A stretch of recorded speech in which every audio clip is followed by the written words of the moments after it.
ketika kita berbeda. Jadi dipastikan ketika anaknya berbeda, nggak mampu dengar. Ketika nggak mampu dengar, otomatis bicaranya jadi nggak jelas. Ketika bicara jadi nggak jelas, perbedaannya sangat banyak untuk orang kebanyakan, terutama pada saat TK, SD, SMP. Itu momen-momen paling kejam. Namun tadi ada yang membedakan. Resiliensi namanya kalau secara psikologis. Apa itu resiliensi? Kemampuan seseorang bertahan menghadapi tantangan kehidupan.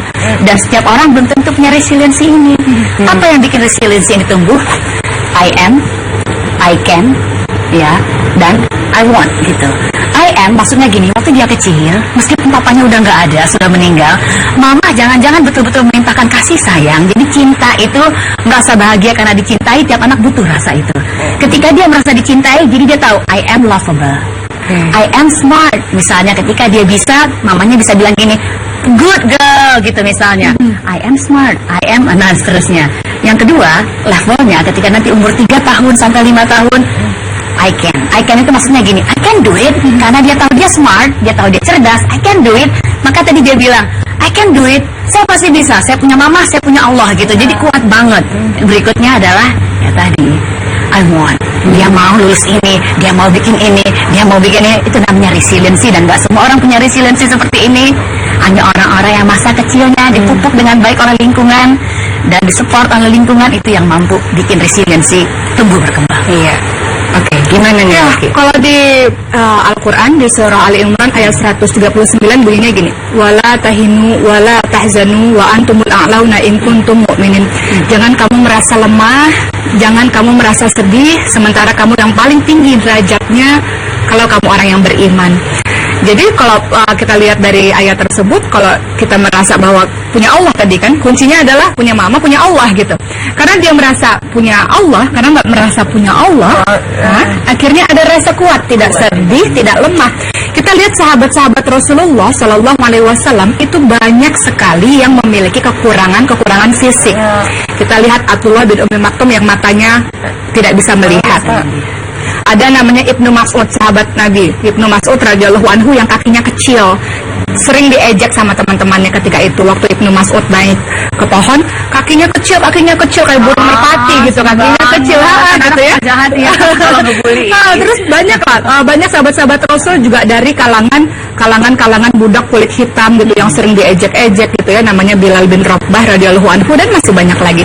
Tapi mereka semuanya unggul di hadapan Rasulullah. Mereka hebat karena mereka punya Allah di hatinya, karena mereka bisa tetap beriman kepada Allah, bertakwa kepada Allah, baca Qur'annya baik, solih, perbuatannya baik, akhlaknya baik, tingkah laku, perilaku, tutur katanya baik. Maka itu menjadi orang yang di mata Rasul adalah orang-orang yang hebat.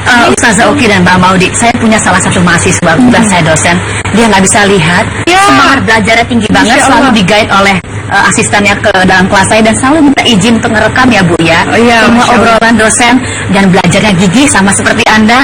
Saya bilang pada teman-temannya, malu kita yang utuh semuanya namun males belajar. Baik, nanti saya akan kasih kesempatan Bu Ati menyampaikan pesan kepada sahabat perempuan semua atau sama teman-teman selama ini. Nanti ya setelah ini bersama kami dalam Curahan Hati Perempuan.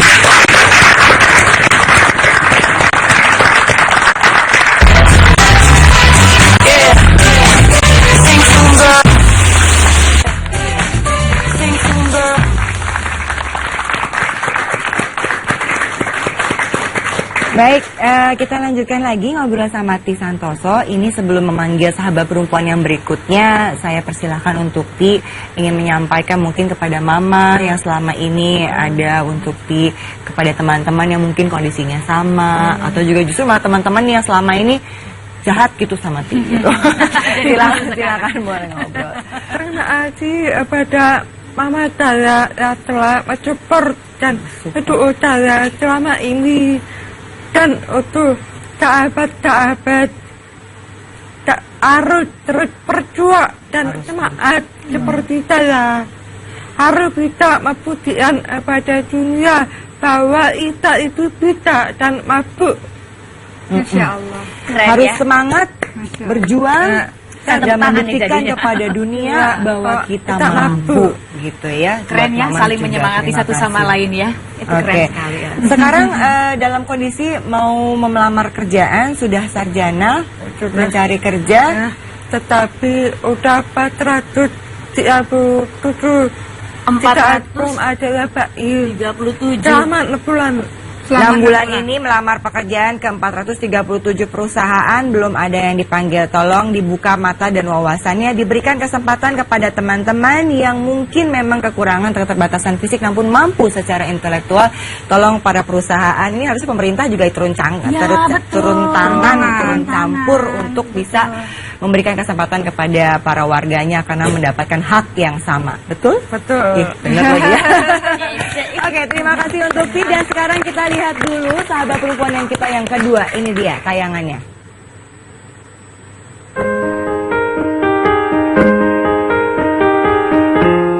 Sahabat perempuan, hari ini kita akan membahas tentang sosok wanita inspiratif di mana lewat kerjanya para wanita ini bisa meraih cita-citanya meski harus melewati rintangan yang ada. Lantas, siapa saja wanita tersebut? Dia adalah Darwanti, sahabat perempuan asal Blora, Jawa Tengah yang setelah lulus SMA sempat bingung karena orang tuanya yang miskin tak sanggup membiayai dirinya kuliah. Sempat merantau ke Jakarta untuk bekerja, namun dirinya tidak betah dan memilih untuk kembali ke kampung halaman. Tanggal 16 Agustus 2010, Darwanti mencoba mengubah kesejahteraan hidupnya dengan bekerja menjadi asisten rumah tangga. Saat itu, Darwanti masih belum terbayang akan menjejakkan kaki di universitas hingga suatu saat majikannya mendengar Darwanti ingin berkuliah.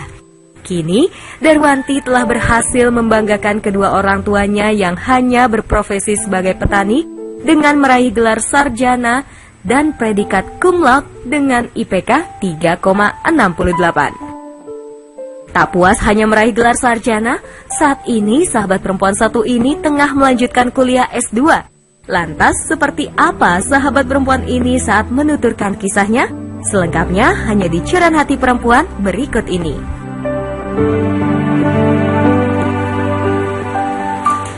Satu lagi cerita yang inspiratif dari sahabat perempuan kita. Langsung saja kita dengarkannya dengan Darwati. Silakan bergabung Darwati. Aduh, hebat banget. Ini nih salah satu inspirasi negeri nih karena Darwati lagi heboh di media. Oh iya, koran ya. Mas Vega dulu silakan. Nggak putus semangat ya, kerja apapun Jalanin jalanin dulu, dulu, yang penting halal. Iya, sini Mbak Darwati, dekat saya nih. Terima kasih sudah datang ya. Iya. Ini masih kerja nggak? Masih. Lah terus bilang sama tuan Ibunya nyonya gimana? Mau syuting dulu Bu gitu. Alih profesi ya. Banyak. Oh dari. Emang sekarang kerja di mana sih Mbak? Masih di tempatnya yang semula yang dulu. Dari dulu. Udah berapa tahun di sana, Mbak? 5 tahun 4 bulan. 5 tahun 4 bulan. Mbak Darwati cerita dulu deh, asal muasalnya tuh di mana, di kampung mana, terus gimana, kenapa sampai bisa alhamdulillah sampai di titik ini gitu. Saya berasal dari desa Gunungan. Desa kecamatannya itu Todanan, kabupatennya Blora. Di Jawa Tengah. Terus waktu itu kondisi sekolah SD, SMP? SD saya masih di Gunungan, SMP-nya di Todanan, sama SMA-nya juga di Todanan. Oh, sampai SMA. Berarti udah selesai dong sampai SMA. SMA ya saya selesai. Terus saya kerja setelah lulus itu saya kerja di Jakarta, di daerah Bintaro itu selama cuma 1 minggu tok. Saya nggak betah, saya pulang. Oke. Itu kerja sebagai Itu di toko susu sama di rumah tangga. Oh, pegawai toko. terus- Nggak betah, pulang lagi ke kampung. Iya. Oke. Terus saya ikut jualan es di Kunduran itu, ikut orang. Jualan es cuma sekitar 3 minggu, saya keluar lagi. Terus pindah ke tempatnya dokter Gigi Barudin itu. Jadi asisten rumah tangga sampai sekarang. Waktu itu yang memutuskan mendorong untuk keluar dalam waktu singkat, Anda langsung memutuskan ini nggak cocok buat saya. Itu apa ya? Enggak, kan saya nggak betah itu Bu. Waktu di Jakarta itu saya nggak betah. Kan baru pertama kali kerja itu kan. yang membuat nggak betahnya yang orangnya atau Enggak, lingkungannya atau dari pekerjaan? saya sendiri, dari diri saya sendiri. Kan saya baru pertama kali pisah dari orang tua kan. Nggak bisa Sebelum- jauh dari orang tua. Iya Nggak gitu pernah ya. jauh Nah, dari orang tua. kemudian setelah akhirnya kerja menjadi asisten rumah tangga ya di seseorang yang alhamdulillah baik ya. Memberikan kesempatan saya untuk melanjutkan kuliah ini. Nah, ini gimana ceritanya? Bilang sama, manggilnya apa? Bapak gitu atau Bapak, ibu gitu? Bapak, ibu. Bapak dan ibu bahwa saya mau kuliah atau mereka yang nawarin gitu? Enggak. Kesempatan mereka. Pertama itu saya kan cerita sama yang bawa saya itu. Oh, Kan jadi ada yang- agen-agennya gitu? Enggak, kan ada yang nawarin Oh, saya kerja kayak nawarin gitu. kerja. Teman, terus saya cerita kalau pengen kuliah kan saya. Terus dari bapak tiba-tiba pulang dari praktek dari kunduran itu nawarin saya, "Wat, katanya kamu mau kuliah," kan gitu bapak. Terus saya, "Loh, emang boleh bapak kamu tadi dari sana," kan bilang gitu yang Oh, jadi bapaknya Mbak Wati. dari sana, tapi sebenarnya bapak saya itu enggak dari sana. Oh, cuman kata bapak. Kata bapakku dari sana. Terus saya, "Emang boleh bapak?" "Ya nggak apa-apa, kalau kamu mau kuliah malah bagus itu," kan gitu hidup bapak. Terus saya, "Sana kamu cari kuliah yang itu bisa Cocok. sambil kerja," kan gitu. Terus setelah berapa tahun bekerja boleh diizinkan kuliah? Sekitar 1,5 tahunan lebih lah Mbak. Terus saya disuruh itu Itu bagi waktunya gimana tuh Mbak? Tugas rumah tangga kan hampir 24 jam Iya, tuh sebenarnya, makanya. kecuali tidur aja di Kuliah- pamannya. Kuliahnya di mana? di Semarang kuliahnya, Oke. di Untak Universitas 17 Agustus Semarang. Nah, itu berarti tetap harus jam kuliahnya sama kan seperti yang Jam lain? kuliahnya sore. Oh, malam nih. Kalau Oke. pas kuliah di Semarang ya saya harus tinggal di Semarang di tempatnya anaknya itu. Oh, jadi anaknya Bapak di Di Semarang. Terus nanti gimana? Nggak bekerja juga apa Kan gimana? bekerja di tempatnya anaknya kan kalau di Oh. Semarang. Kalau di Purwodadi kalau udah selesai kuliah saya ke Purwodadi Oh, kerja di jadi kantor mondar Purwodadi. mandir. Mengerjakan pekerjaan rumah tangga, sorenya kuliah. Enggak Mbak, kan Gimana? apa ya? Kuliahnya kan cuma 3 hari, Rabu, Kamis, Jumat. seminggu 3 kali. Jadi kalau pas saya kuliah, saya ke Semarang selama 3 hari. Kalau masuknya sore terus kan pulangnya malam, saya harus nginep di tempatnya. Nggak mungkin kan saya pulang Purwodadi soalnya jauh. Jadi nginepnya di tempat anaknya si bapak dan ibu. Nanti Iya. di sisa harinya kembali ke Purwodadi, Purwodadi. tempat bapak dan ibu membantu di sana. Kalau di rumah kerjanya apa? Iya, maksudnya apakah memang urusan administrasinya Iya, gitu? Ya, Apakah serabutan memang sih, Mbak. semua kerjakan? Gigi kan ya. Iya, ya mulai dari nyapu, ngepel. Jadi pekerjaan memang standar dari asisten rumah tangga dikerjakan. Iya, kalau kadang ya bantu pekerjaannya bapak kalau pas buat ada itu loh gigi, ada pasien Ada kayak gitu nggak pasien. ada Baik. asistennya, saya yang bantu. Nah, ngerjain tugas kuliahnya, kapan belajarnya ya. Ini aja udah rentek badan ya kayaknya kalau habis kerja ya gitu. Terus gimana kuliah dengan prestasi yang berapa IPK-nya? 3,68. IPK-nya 3,68. Mirip-mirip sih sama saya. Sih, mirip-mirip. Oke, nanti denger ceritanya dari Mbak Darwati ya. Gimana caranya? Malu nggak sih kita punya waktu banyak, ada dana, ada ekonomi segala macam, tapi IPK-nya nggak segitu. Gimana caranya? Kita dengarkan dari Mbak Darwati setelah yang satu ini dalam curahan hati perempuan.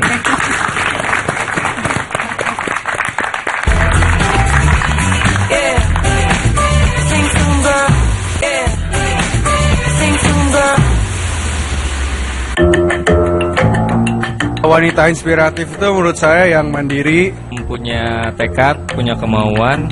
Wanita yang sukses di karirnya, terus di lingkungan keluarganya dalam hal-hal positif dan juga bisa memberikan ide-ide yang baik. Smart dan keibuan. menghasilkan sesuatu, berbakat, Bersosialisasi, yang bisa semuanya. memberikan inspirasi tentunya ke wanita-wanita di sekitarnya. Khususnya kalau sudah berumah tangga ya jadi ibu rumah tangga yang baik tapi jadi wanita karir yang sukses.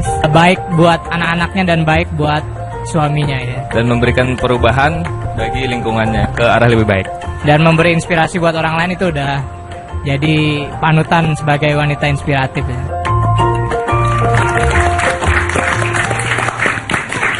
Dengar pendapat masyarakatnya, ini sebenarnya wanita inspirasi apa Atau superwoman?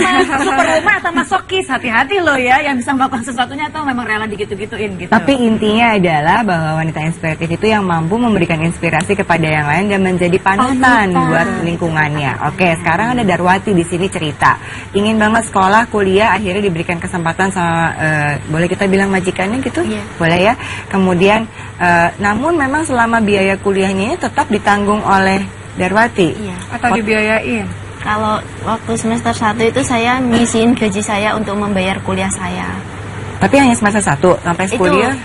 apa S1-nya? Oh, S1. Boleh tahu nggak, Iya. Mbak, gajinya waktu itu berapa sih dan yang cicilan berapa biar semua terinspirasi gitu dulu. Gaji awal saya waktu 2010 itu masih 300 tuh pertama awal. 300.000 Iya, per itu bulan. Itu belum kuliah, Mbak. Saya nabung dulu itu. Oh, Saya nabung. kumpulin dulu itu waktu 2010. Saya kuliahnya kan 2011. 1 tahun